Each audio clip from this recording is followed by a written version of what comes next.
தமிழ்நாட்டில் இருக்கிற அரசியல் கட்சிகள் தேர்தல் பாதையை நோக்கி பயணித்துக் கொண்டிருக்கிறார்கள்.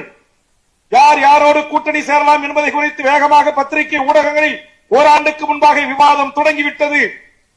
எம் இனத்திற்கு இழக்கப்பட்டிருக்கிற அநீதி வெளியுலகத்திற்கு வராமலேயே மறுக்கப்படுகிறது.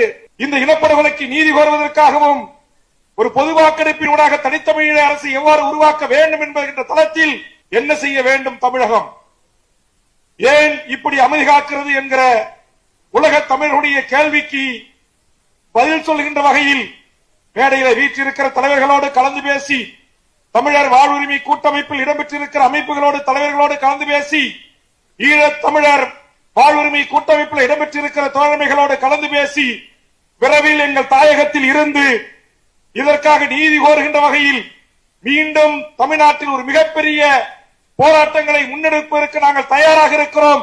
கவலை கொள்ள வேண்டாம்.